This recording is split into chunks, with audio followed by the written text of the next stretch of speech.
In my opinion, the answer is time and the space. The time makes a difference, like thinking relationships, and then space makes a difference, like looking or a nationality, and so on. I think you're wrong. The DNA. Huh? Yeah. The DNA is supposed to make a difference. This is kind of my opinion. That comes with time and space.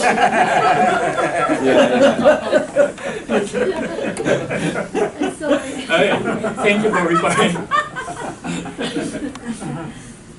So this is kind of my conclusion. The time and space especially make a difference. So in this study, we have chosen the space and use the trajectory for making a difference. And here is our device we are inventing. We have been developing new type mass analyzer using a pair of rotating electric field. We call it LEFs. Remember it, LEFs. And it is quite different from sector type and protocol and time of flight type of mass spectrometer. And it is composed by liquid metal ion source. We call it IOMIS. And focused ion beam. We call it FIB clamp. And then here is the analyzer, LEFs, and the detector as well. So there's ionization here, and then ion is incident into the analyzer, and then in LEFs, the ion trajectories changed by mass, and then it can realize the mass separation here. And then we introduced only a pair of rotating electric field without magnetic field, which is same rotation speed and opposite phase each other. So it means here is composed by the two kind of LEFs. And the LEFs only 370 millimeter in length, just like a pet bottle size, just like this. So I'm just expecting the application for bringing to the something like the place a little bit difficult to bring. I mean, something like spaceship or something. So here is a comparison with others. Now there are three kind of traditional mass spectrometers, but this magnetic sector and quadrupole cannot realize the no limitation mass range. So that's why for such a high mass ions, the TOF is mostly used. But TOF cannot make realize the application for tandem use and also continuous beam. So that's why the one completing all has been needed. That's why we started to develop this kind of machine. This may realize a new field for mass analysis, I'm sure. So here is the expected application method. At first, rapid analysis for biomolecules, proteins, and lipid. Mostly now, for this kind of high mass ions, the TOF is mostly used. But for TOFs, the beam is not continuous. That's why it cannot realize rapid analysis. So that's why this is kind of application. Secondary. Just a minute. Yes. It seems to be a completely different technique. Yes. Compared to the quadrupole or the sector magnetic field and so on. The principle is totally I'm different. just asking you, what is the mass resolution? I mean, what you can achieve with this new kind of separation technique? Mm-hmm. What is the mass resolution? The minimum resolution or the maximum resolution, how much you can achieve? Now we are expecting like 1,000. You mean 1,000 Yes, mass 1,000. you can handle? Yeah. Up to 1,000 atomic mass unit you can handle? If we are now still developing, so if we have such a good improvement, maybe we can make it better, more than the 1,000. I didn't follow. I mean, I'm asking about the mass resolution. Yes. Which is 1,000? Yes. Now that we are expecting 1,000, but probably we will make a good such an improvement, and it can be better. Now we are still developing. Can you separate two isotopes? Yes, we succeeded. Yeah, I will talk about it. Yeah. And then secondary mass filter for mass imaging by frequency modulation in real time. And then address the mass filter for cluster ion beams. And here is a history of our study.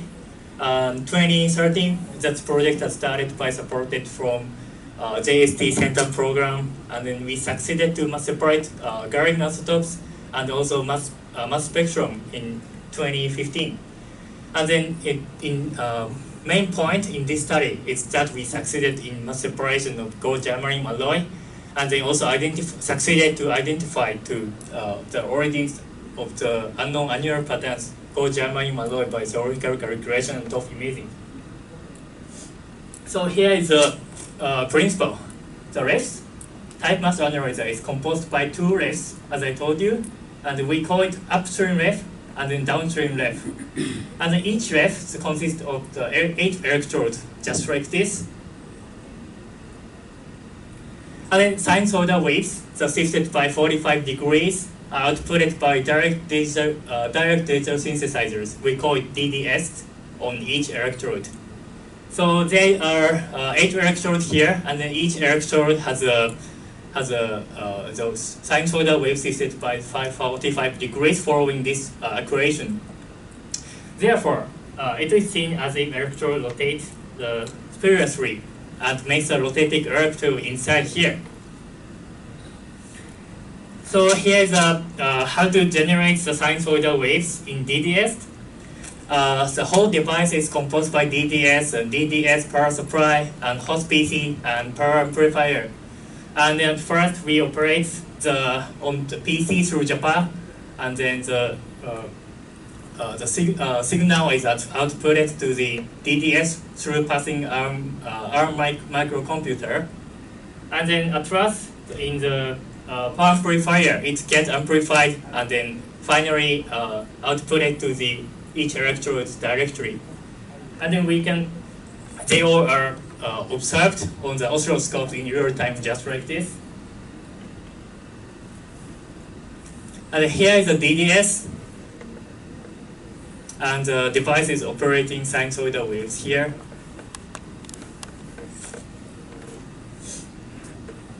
And here is the DDS, it actually generates sinusoidal waves.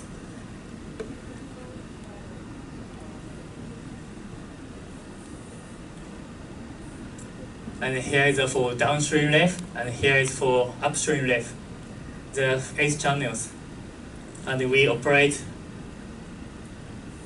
it through Japan on computer like this.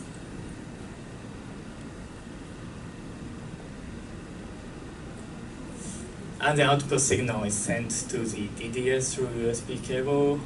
DDS is here.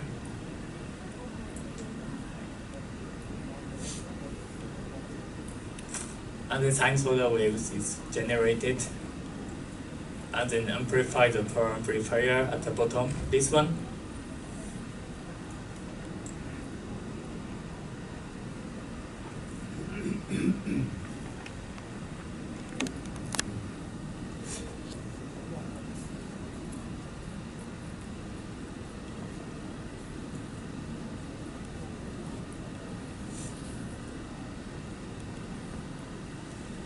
And then finally, it's outputted to the refs here directly.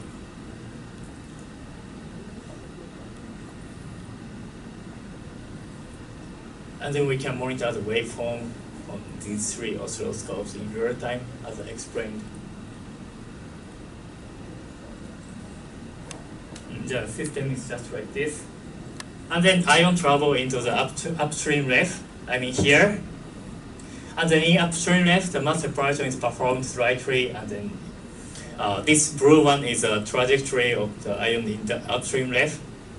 And then in upstream ref, the ion trajectory draws like going away from the initial axis like this. And then in downstream ref, it draws like converging to the initial axis like this. And then only selected ion is conveyed to the initial axis. And then other ions travel in the different trajectory. And how to select the ion is according to this equation. And then all I have to do is setting the frequency, and then I can choose what ion I'm going to separate. Then ion travel like the cycloid curve in left, like this. And then here is in upstream left, and then separated slightly, and then getting in the downstream left. And then only blue one selected ion is converging to the initial axis, just like this. And then here the same trajectory from X section.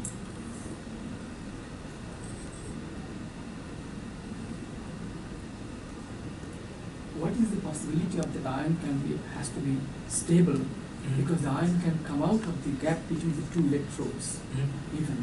That can happen also. Yes. What is the condition for keeping the ions stable to have a stable trajectory? What is the condition? What is condition? You mean the electric field or vacuum or something like the that? frequency, what do you control? Oh, we just on the DTS on the computer we just operate the something like the frequency or something, and we just output on the to the DTS, and then it can make this kind of rotating electric field.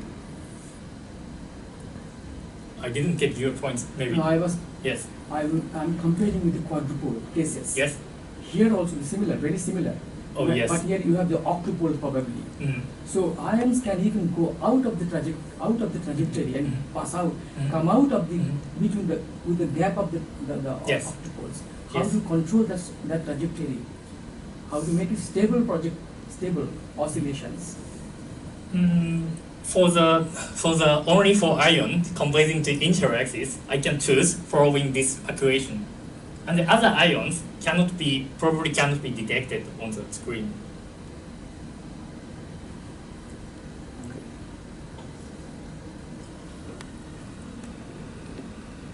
So, at first, I will talk about the previous study.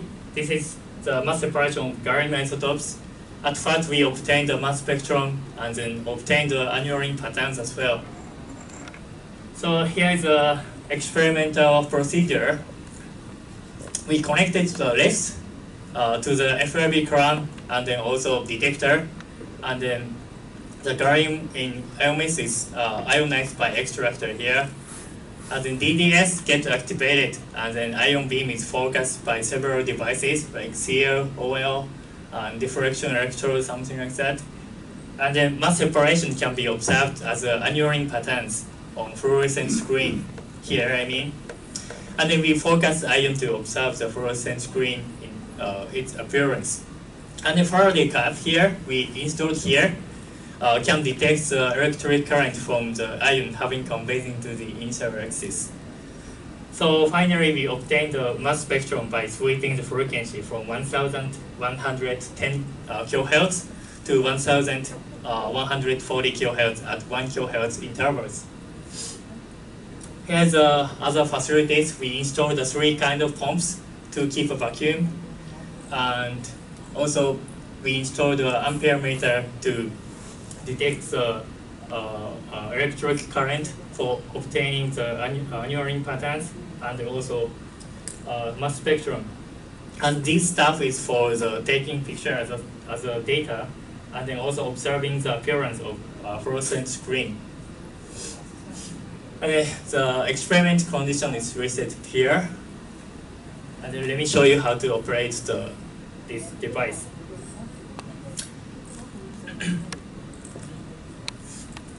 Here is the iomis.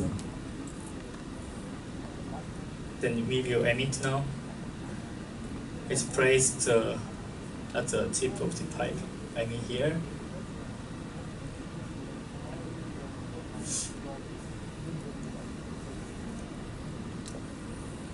This is noble pump. It's connected directly to the iomis.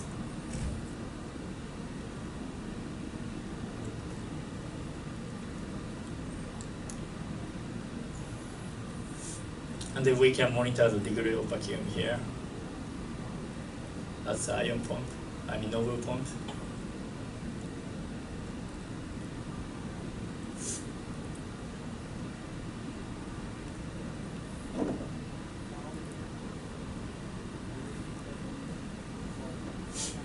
And the next device is ampere meter, and then it can detect the electric current, and then from this result we obtain the mass spectrum.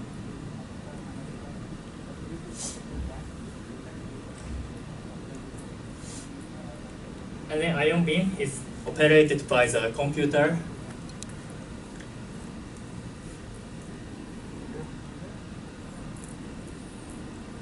the whole operation is performed.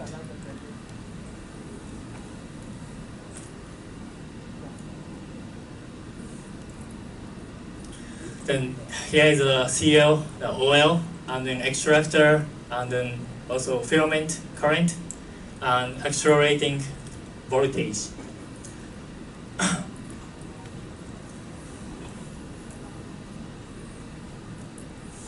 The ion is going to be emitted with increasing extractor voltage. We just adjust here.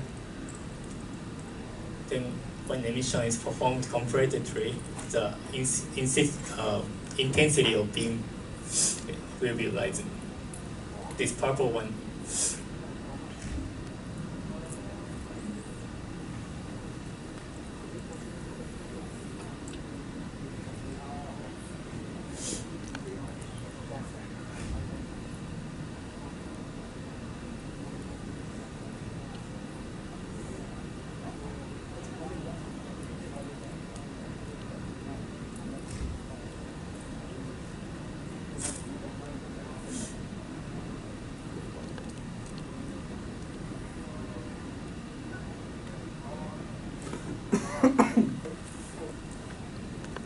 Then with increasing the voltage of extractor, it's finally emitted like this, and then we just observe on the screen and then adjust the ion beam like this. So here is the result. At first we obtained this mass spectrum, but here has a here is influenced by not uniform electric field. I mean fringe electric field. So that's why the velocity of ion is changed, and then ion exit time deviate. So that's why we made a mass calibration to this one. But this one still has influenced by background, and then we made an improvement of the shelter, I mean aperture, and then finally we obtained this mass spectrum, and then estimated resolution is 158. So next we obtained the annular patterns and then evaluated as well. So here is a procedure. We just remove the Faraday cap and the aperture here from here, and then just by sweeping the frequency from 950 kHz to 1400 kHz at 5 kHz intervals, then we just obtain the annular patterns. Experimental condition is listed here. Other facilities are totally same as the previous experiment. Then let me show you how to obtain the annular patterns. Here's the detector, and then we just installed the camera here.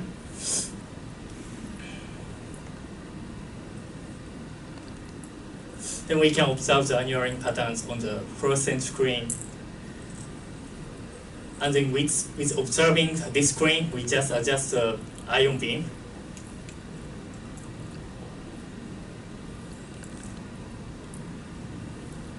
Then also from this camera, it is outputted to the screen through the cable.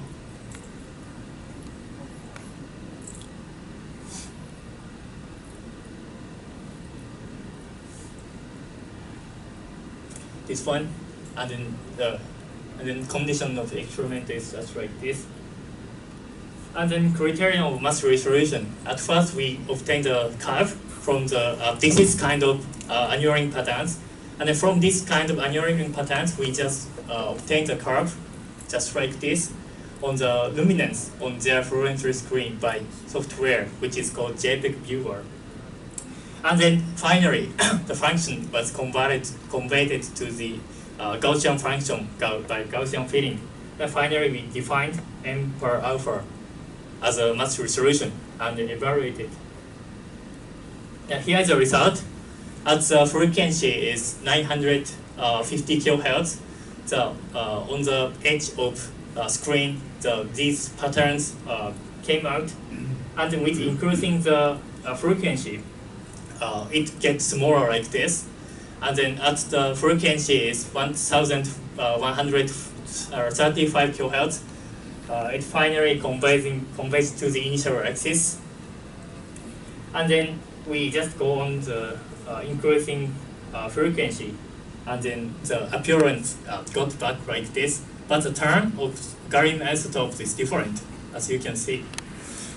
And then, according to our method to evaluate, the resolution is estimated 199. And then here is the conclusion. We succeeded to mass separate gallium isotopes and obtained mass spectrum, and the mass resolution is estimated 158. And then after that, we obtained the annual ring patterns according to our method, and then the mass resolution estimated 199. And here is the main topic in this study. This is mass separation of gold germanium alloy. Firstly, we obtained annual ring patterns like gallium 1, and then after that, we just for identifying each annual ring patterns, we use a theoretical calculation. And for confirming the validity of that, we use the top imaging. Here is the procedure. Firstly, we replaced the LMIS with gallium 1 here, and the filament current was kept at 3 ampere, and emission was performed while heating. And then finally, we obtained the annual ring patterns by sweeping the frequency from 219 kHz to 1120 kHz at 5 kHz intervals. Other facilities totally same. And here's the result. As you can see this animation, we succeeded to mass separate the gold germanium alloy with wider mass range from 1 to 1000 atomic mass unit, like this. And then as a principle, the ion converging to the initial axis here is changing by sweeping the frequency. It's always changing. It's totally agreed with the principle. And among them, when on these 4 frequencies, the characteristic patterns in which the bright ion converging to the initial axis was observed. Let me show you these 4 results. And here are these 4 results I told you. And then each result has each ion converging to the initial axis. Each ion is totally different. So here's for identifying such annual ring patterns, this. So we used theoretical calculation. We use a software which is called Simeon. And then the procedure is at first, we just compose the left, the length of left is totally same, 150 millimeters, and then the distance between upstream left and downstream left is 70 millimeters. But what is different is in this case we use no dimension ion source is used, and also the distance between lefts and the position for obtaining the annual ring patterns and ionization is different from the experiment. And then after that, we set the frequency and the voltage of lefts, and also we set several items of ions, and then we finally obtained annual ring patterns just like this, and then we compared with it. Here is the result. This is the result when frequency is 472 kHz. As you can see, the appearance is totally similar, and then we just succeeded to identify each annual ring patterns, and also the ion converging to the initial axis. This one turned out to be gold 2 plus ion. And then here is the result when frequency is 668 kHz. We succeeded to identify each patterns as well. And then the ion converging to the initial axis turns out to be gold ion. And then here is the third result. And then the frequency is 956 kHz. And then even the annual ring patterns is really close to each other like this. And I thought it's kind of difficult to identify, but still we succeeded to identify. And these ions are stood from outside to inside. And the ion converging to the initial axis turned out to be gold for germanium ion. And then for confirming the validity of this calculation, we use the TOFSIMS imaging. At first, we replaced the silicon wafer with MCPs and the fluorescent screen here, I mean at the detector. And we kept the ion emission for 80 hours, and then that's why the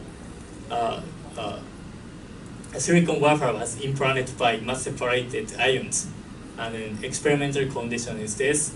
And then as you can see, the annuring pattern is totally reflected on the silicon wafer. And then next, we analyzed this wafer by TOFSIMS, and the experimental condition is here. Here's the result. The blue area is 76 germanium ion, and yellow area is 70 germanium ion, and then red one is gold ion.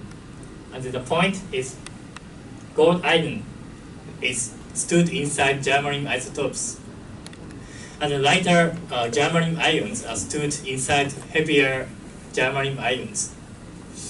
So let's compare between three results. So A is annuring patterns on fluorescent screen, and B is theoretical calculation, and C is TOFSIMS imaging. And between A and B, these two results are pretty similar in terms of appearance, and we thought we succeeded to identify each origin of annuring patterns and fully grasp the behavior. So for confirming the validity of this result, we used the TOFSIMS imaging, and then gold ion is stood inside germanium isotopes, and also lighter germanium ions are stood inside heavier germanium ion.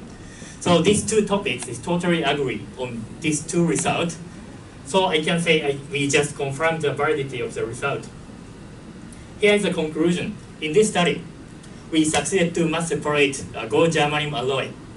And then we used the theoretical calculation for identifying each annuring patterns. And finally, we used the TOFSIMS imaging for confirming the validity of the result of theoretical calculation. At last of the presentation, let me introduce the future work. We will introduce electric spray ionization to the left for the evaluating such high mass ions. Here's the acknowledgement. We are grateful for all of help. So thank you for your attention.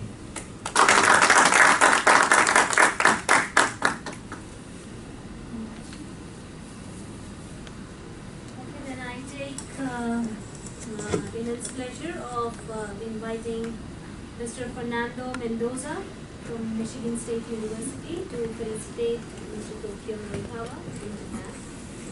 with the speaker certificate.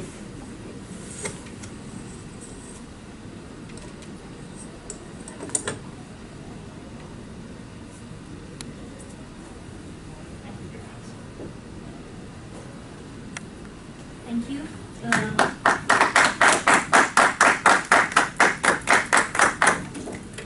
Now, the next talk will be by Dr. Fernando Mendoza from Michigan State University.